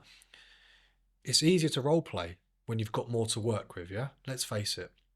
So, for us, we want to add that in, the special effects and the real practical effects, to help those performers, but also for our audience to believe it more. And there's a lot of people nowadays who actually are turned off by heavy VFX. They want to see more of the old ways. If you go back to the 80s, 90s and noughties even, there was still a lot of practical effects used in films. Puppets and, building little miniature sets. Godzilla, the one they did with, what's his name? Guy from Jurassic Park. Stop testing me with names. The guy from Jurassic Park, the newer ones. In it, the old ones from the 90s. Oh, English guy. American. He was American in guy. Godzilla as well. American guy. Oh, you mean Jeff Goldblum? Yeah. Yeah. So You do mean Jeff Goldblum, don't yeah, you? I mean him. Yeah. But what the point I'm trying to make is they worked in a time where there was more practical effects used in films, and it was more believable. They only used minimum VFX, budget, and lack of technology, so they could only do so much. Yeah. And The Fly. There's a great. yeah, there you What go. a movie. Okay, great. Yeah. What a Now, movie. some people look back and think it looks crude and crap and shit. But I'll be honest with you, a lot of people would still appreciate more and believe the performance more because there's more to look at and interact with. It's more disgusting or vulgar or whatever. So It is disgusting. yeah, and that's what we want from this film, you know, with the zombie aspect. I don't want you knowing whether you're have trained eye from the industry or you're just a Joe Blogs off the street thinking, oh, God, this is so much CGI. Oh, why can't they use real blood? You know, because it's so easy now just to use a stock library of just a blood splatter. But it's not real. Like when you see a death or you see someone being eaten alive or whatever it may be, like there's a lot of stunts, by the way, fire, wires, high falls, all sorts of things. Yeah, we want some really nasty looking prosthetics and makeup, and for you as the viewer, even though it might be like, oh, it doesn't look great, you kind of like want more. Yeah, because it looks so real and it looks so realistic. Whereas if it's VFX, you just watch it thinking, that's quite bad, and then just carry on watching. You don't really, you're kind of on autopilot almost. We don't want that. We want to really take you out of your seat, whether you're scared or not, you know, and at least talking about it and thinking, cool, that look really cool. Do you know what's gone out the window now? It seems to me it's gone out the window. Just thinking now, I was thinking it'd be great, you know, to film those behind the scenes, how we did it. You know, those scenes where you're doing the big action and the stunt scenes, basically. You know what's going out the window now? You don't get any more. You don't see them very often. That you would do. Is the behind the scenes stuff. Yeah, and I know they're available on YouTube, for example. But it used to be you buy a DVD, they're on the DVD. Yeah, you're gonna watch it on a rainy day. Comes with it, yeah. You're gonna watch it. Yeah. It should be like you go on the Netflix, cool. Netflix, for example, watch a film, and then it offers you the next episode or the bonus content. Yeah, I wonder why they don't do that. I mean, some people do. I was towards the end last year, I was on The Witcher season 4, and I was talking to the behind the scenes cameraman for it. So they're still doing it for Witcher at least, because their viewers want to see more. There was a scene we were doing, big battle, and he was like, "Yeah, I've got to get as much as I can," because they want to push that a lot. And I said, "What about bloopers? You know, mistakes, funny things. Yeah. They're forgetting that as well." So in our film, we are going to be doing that. That's good. So we're doing behind the scenes, so showing some really cool stunts, how it's the setup, the prep, the safety, the briefing, the stunt itself.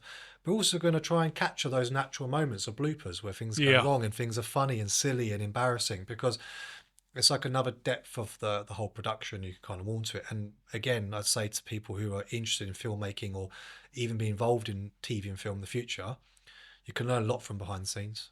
Yeah. When they finally started doing that, because as I mentioned, VHS, that didn't exist then. It was only probably from late 90s, early noughties, that when DVDs came in, they added that as an extra content bonus thing, like you said. I learned a lot from behind the scenes stuff. I watched and analysed that as well, because it's finally seeing a world you never see. Yeah. And unless you actually work on a film set ever, whether you're booked as crew, cast, stunts, SA, you never get to see it. No. So those little bits where they do BTS for you on TV series and films is gold dust.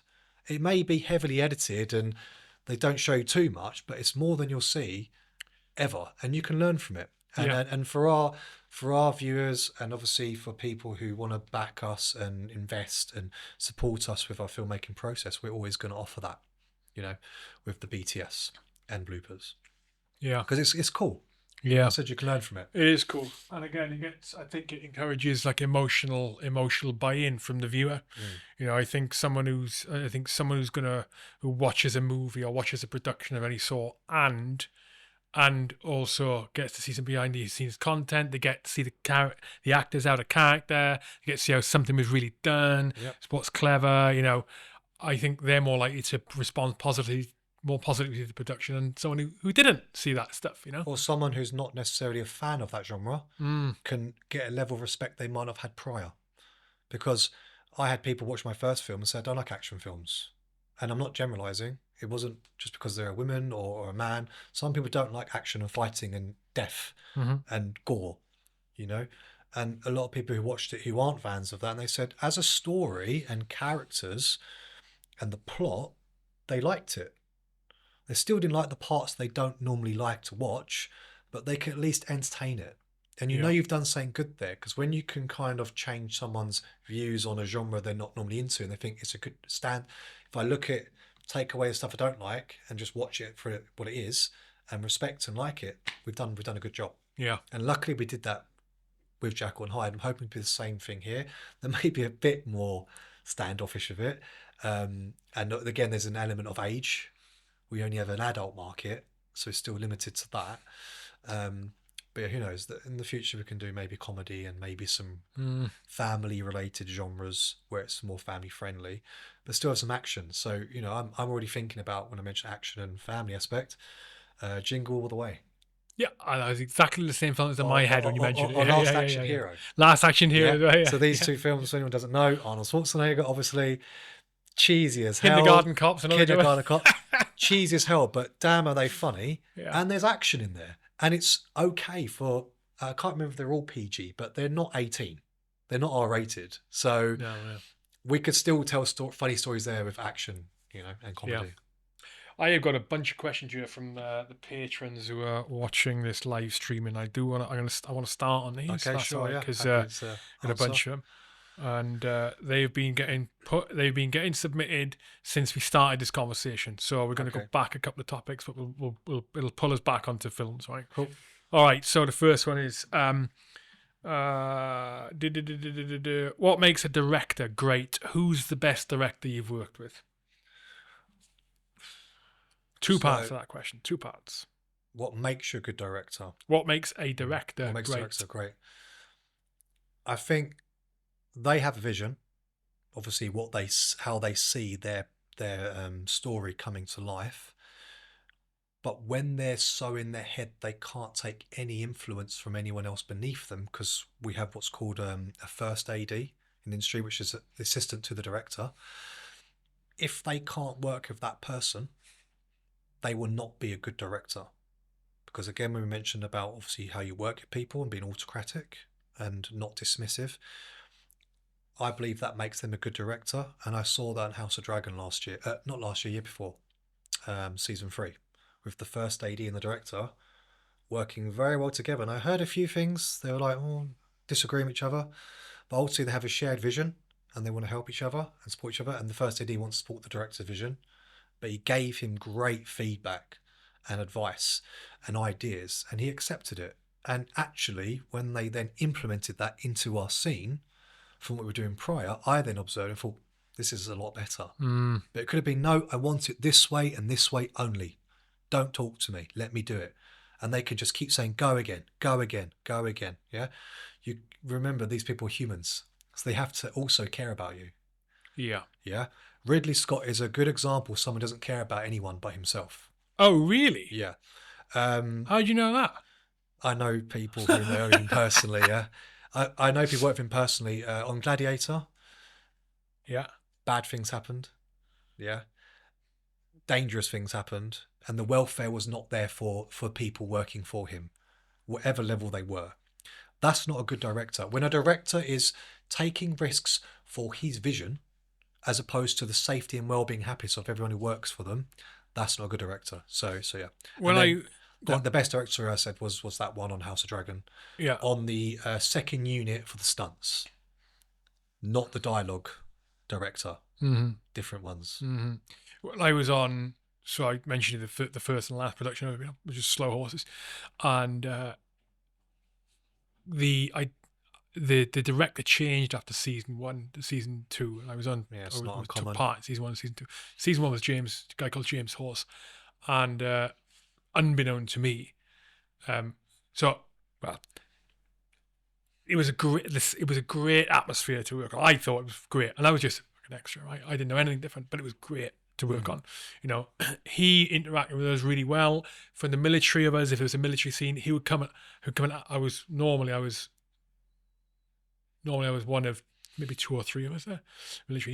He would ask, "What do you think about this guy?" It's the fucking essays. He go, "What do you think about this guy? Is this how it would really be done?" Or if he saw one of us going, he would come over and go, "Okay, how would you do it? What should be done differently?" And I remember just another little anecdote about him. There was an ex-military guy. There was a serving military guy there with us called, what was his name? I think his name was Bally. This guy was a right white boy, and it was like 2 a.m. We were doing some shoot somewhere. I can't remember. It was around North London somewhere, and we hadn't had like a hot brew for hours, and the director was. James was shuffling past quick to go from whatever he was doing to go to the next one in between shoots, and he was obviously busy. And Bally like, excuse me, boss, yeah, you haven't had a brew for ages. Can we get a brew, please? I'm like, fucking hell, mate, you don't. That's the director. And James went off, got his brews, and brought the brews back himself. And as you know, there's like, and this big budget season, you know, there's people who could go and do it, but he did it himself. Like he recognised that. Okay, these people who are part of this, they have had a brew. That's wrong. Yeah. I'm going to go and get them that. And that was incredible. Season 2 was different. Yeah, unfortunately, it's what we would like all directors to be, but there are still people and humans, and they don't always have that etiquette or even the selflessness thinking. You know, they're so wrapped up in what they're doing, they don't think of anyone else but themselves. But you know, that goes back down to the same thing of what makes a good director. A good director knows it's like a GP to your patron. This is the key way to answer it a bit more, yeah? A GP knows a little bit of everything, yeah? To an extent. And they may specialise in one area for referral. A director should know a little bit about every person's role on a film set. So when they're talking to them, they have at least they can grasp a little bit of what that lighting man needs to do to help that scene for that director, what the sound person needs to do, what the SA needs to be doing. Is that SA happy and okay? Have they gone to the toilet? It's little things like that, yeah? Welfare. They know a little bit about everyone and they try to be cool with everyone. If they try to create a persona that they cannot be spoken to, no one can challenge them, and they're elitist, that is not what we want. No. So like I said, a good director is someone who is everyone's friend. Yeah? Because ultimately, without you lot working for him, he's got no film. Or no TV series, or maybe, or she. Okay. Have you ever? It's good to hear though from that first one. Your first director on Slow Horses. It's good to hear that they did. Yeah, he's great. Yeah. James Horse. Shout out to James Horse. Okay. Have you ever experienced bullying in the film industry? Not directly, but I have witnessed it time and time again. Would you say it's an issue? It is an issue, and it has been going on for decades. The main issue is with essays. Unfortunately, yeah. There's also a new. Well, I say new. What do you mean the main issues with essays? So it's an us and them mentality. Yeah. So actors, stunt performers, and high-level crew tend to most time look at essays as nobodies. No skill, no talent, maybe even stupid. Yeah. When in the grand scheme of things, that's not the case. Yeah. Sometimes it is. Yeah. Sometimes it is. Unfortunately, there are some instances in different productions where essays let themselves down. Yeah. They'll leak stuff. They'll be argumentative. They'll be unreliable. They'll damage costume. They'll steal things. But that is an individual. It's not a collective behaviour of everyone. So, and when I've been on productions, I've been part of higher ranking divisions and they've been slagging them off to me. Or I hear them speaking about them badly. Sometimes even the hair and makeup girls or costumes. And I've had to say to them, it's understandable though if they've been around essays, extras who have been dicks. And like I understand the rules as well. Like we were told you don't talk to the actors, you don't take fucking photos, you don't do anything.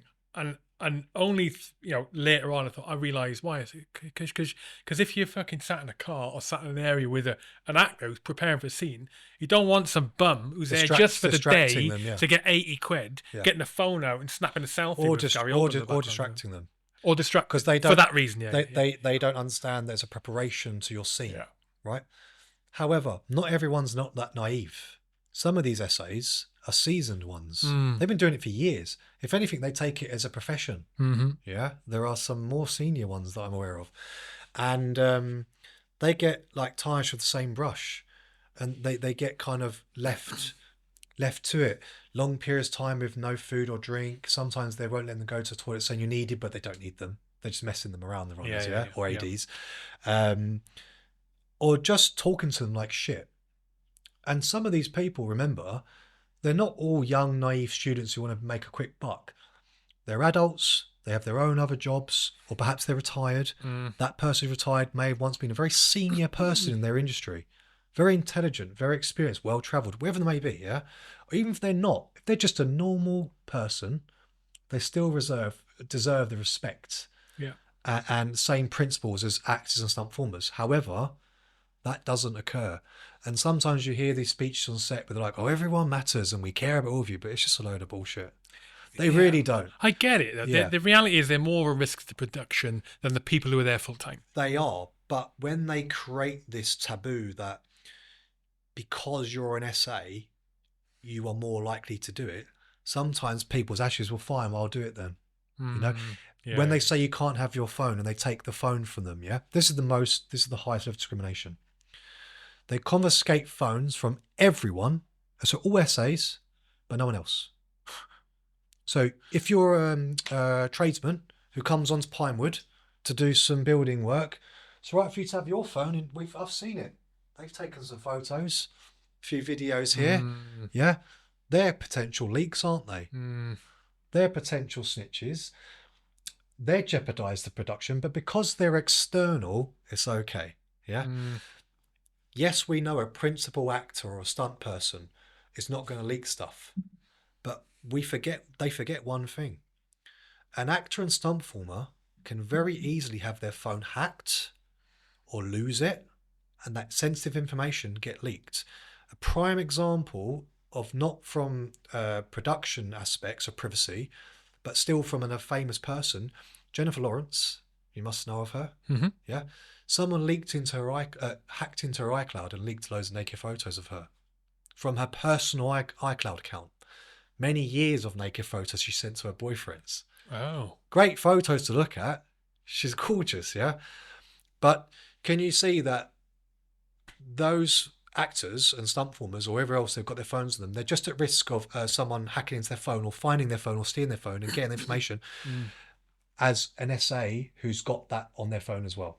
Yeah. So if you was a director and I was an SA, we both got our phones on us. If we've both taken the same photo on set, we're both at risk of exposing that, aren't we?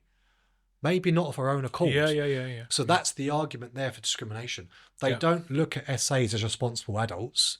They look at them as children. Yeah. And unfortunately, the same thing has happened with what's called SPACs, which is a special action performer. And guys, patrons listening, this is a hybrid role they created for performers who are not quite stunt performers for the British Stunt Register, not quite SAs, but they're kind of in the middle. So they've got a bit of background into maybe screen combat, a little bit of, they can act a little Tactical bit. driving. Yeah, they can basically take direction. They're not a moron, yeah? And they kind of understand how things work a bit, but they're not at the high level still. So they're kind of in the middle, right? But that's a grey area because it's like a Wild West. They're not really protected. So they're also seen as SAs. So I've also seen discrimination with SAs and these action performers. These action performers as well, unlike SAs who get no credit. Remember, SAs get no credit in the films. No. The special action performers, they may be booked on productions. I myself have been on set as a SPAC performer before. It's more money. You do get paid more money for it, and you are treated a bit better. You can maybe or usually be working with the actual stunt team as an action performer. However, your contract and your credit is not there. So it's another form of discrimination and exploitation. I understand the compartmentalization of the essays. I understand it. Yeah. I understand it. It can likewise. be not. I understand it can make people a bit sad. Some people, but I do get it. Well, we have our divisions and sectors and departments in all lines of work. Yeah. Or even exactly. education, same thing. But full-time employee versus contractor. Yeah. The contractor does exactly the same work as the full-time employee. The contractor is on a 12-month contract or 2-year contract.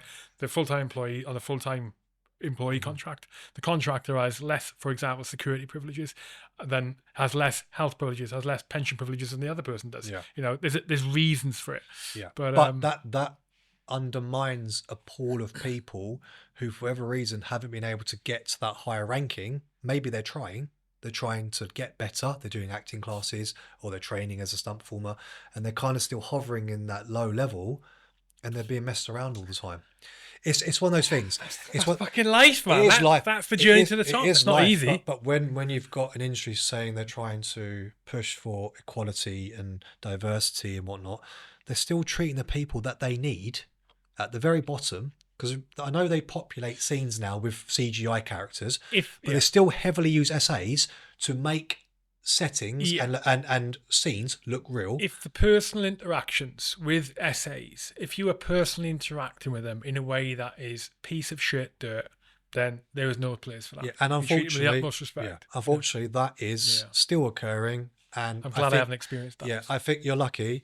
I think it's never going to go away. Well, it's actually Joey that said it to me. Really? Yeah, it's Joey said it to me. Yeah, he said this is a great one. I think it's only going to go away if the government in the UK tells the English and American institutions, if you carry this on, there will be serious fines. Because when they start, because remember, America come here to save loads of money in tax. That's why they film here so much. Separate to our locations and our studios and our talent, they save millions by filming here. Why not? Just because of tax loopholes. The tax is and tax incentives from the government, to bring in money into our country. If that then saving is then reduced by being told you will be penalised for obvious and blatant discrimination of key workers, whether that worker's here for 1 day or weeks broken, as an SA, as an example, or SPACT, will fine you. They'll change their tune very quickly. Yeah. So yeah, that's where I see it. In terms of crew, runners get treated like shit, but they're an apprentice. I'm not saying it's excusable, but it's kind of like a known thing that if you're wanting to do well in the film industry, you start off as a runner and work your way up. That tends to happen. Anything. You could be a 16-year-old teenager, you get your first job, they take the piss out, you call you a T-boy, you work your way up, maybe one day you're a supervisor, maybe one day you're a manager, and so on. Then the respect comes over time. I wouldn't really call it discrimination the runners get, but they don't get treated well either, and they get paid actually less than SAs. So I would say that's a slight discrimination as well, because SAs work less hours, and those hours aren't necessarily hard, whereas a runner, the name says it all, they're working hard, long hours, and they actually get shit money. Okay. After tax, I'd say is way under minimum wage. Okay. All right. Favorite psychology book? Well, most of the ones I've read are sports related. Fine. Well, actually, no.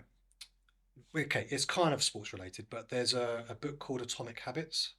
Okay. Have you heard of it? Nope. Right. So this is heavily linked in psychology. It's not purely psychology, but there is a lot about it. James Clear. Yeah. I actually met a BJJ fighter about 2 years ago at a seminar, and he told me, we were speaking about psychology and whatnot, and he said, if there's one book you need to read, it's this book. So I don't want to spoil it for people who've not read it. I would say read the description of it, and then if you read it, you'll know what it's about. Yeah. The front cover says Atomic Habits, an easy and proven way to build good habits and break bad ones. That's on his website. Okay. Yeah. It's a fantastic book. There are a lot of references to other good psychological books as well. But this is written in I would say, it's not academic. Yeah. Oh, okay. I mean, it is academic in the referencing and the style, but the way it's written is for anyone. Okay. Because sometimes these books that are science-based, it's like reading a journal. When I was at university, I read these boring, dull journals and books. Some of them more interesting than others, but the way they write it is very academic, and sometimes that can be a bit dull, not engaging. This is nice reading, and you'll learn quite a lot. So I'd highly recommend that book. Okay, I'm going to pick that But up. I don't want to spoil it. That's right. Yeah. When have you been most nervous? Was that the moment you spoke about in the icebreaker? Remind me of. Oh yeah. Well, I was fearful. Was Fearful. it the Okay, so same when have you been thing? most nervous? Most nervous actually was 2 years ago. I was in a motion capture volume, um, and it was my first time ever being in a suit. You know what motion capture is? Yeah, How yeah, they make games yeah, yeah, and yeah. whatnot.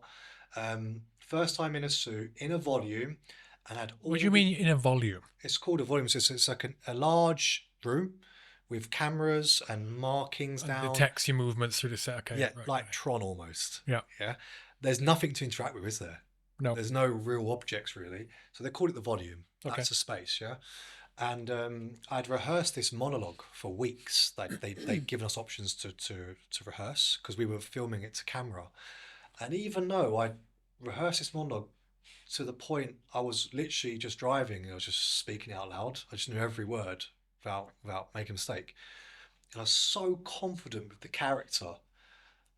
When they said, right, rolling, action. Like I was so nervous the first take. My voice was like trembling. Hmm. I could hear it, yeah. And I was trying to stop doing that and overcome it.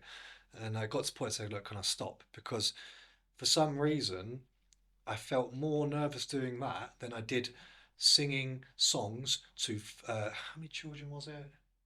It was like 300 or 400 children in Thailand when I used to live there.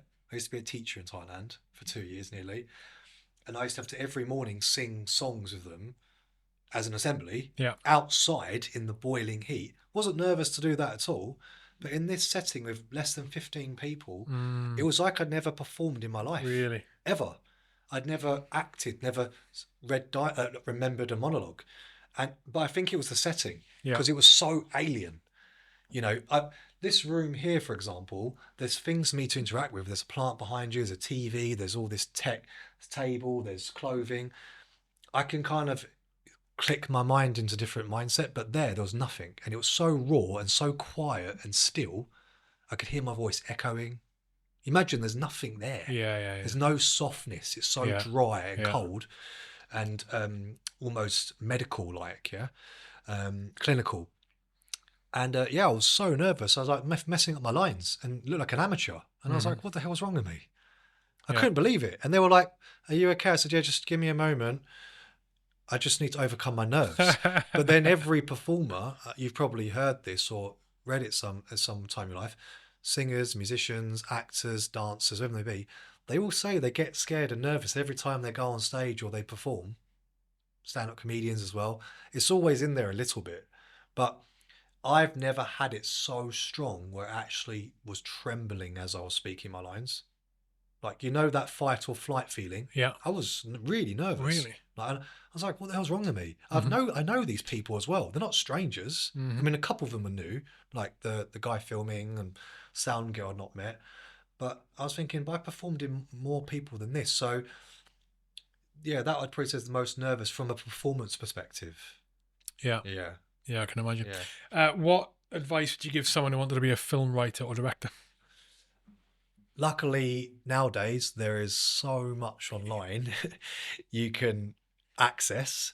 There are great groups on Facebook. If you use Facebook, great groups to join. Loads of like independent filmmakers and indie stuff, or even bigger things on there. And it's not just national. You can join the international groups as well. So there's loads of groups and forums you can join and share and learn from. Sometimes just reading posts and what people are talking about, you can learn from without even interacting if you want to be anonymous. Yeah. There's loads of private groups on TikTok as well. It's quite a lot, and there's public stuff on TikTok for people who are doing that. If you want to interact that way, if you're not tech savvy or don't want to be on social media as much, the best way is to meet people in the field, and that might be go book yourself as an SA. Try and get an SA job, yeah, and speak to people. Speak to other SAs or other performers or crew, and you'd be surprised who you talk to. Remember, some of the crew, they're also newly graduated, some of them, or still trying to work their way up. So you can get a network there in the real world with those right people to access. Of course, like anything, do research, read, yeah, like not just internet, but try and find some books. There will be stuff in books from the past because internet didn't exist, did it? Yeah. So find yourself some good books. Go to workshops.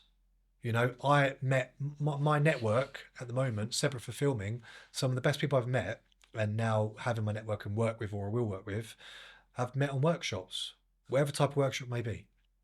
And they're not necessarily filmmaking related workshops, but they are something to do with the acting medium and the arts. Yeah. And then just, if you have a plan for writing, just write it. You know, don't put it out there, because unfortunately people steal ideas all the time. There are scouts always trying to buy good scripts and sell to Netflix, whoever it may be, or people trying to con you. If you've got really good scripts and story, just be careful with where you share it, who you send it to, because you might find it being developed in years to come, and you've lost potentially all your IP there, right?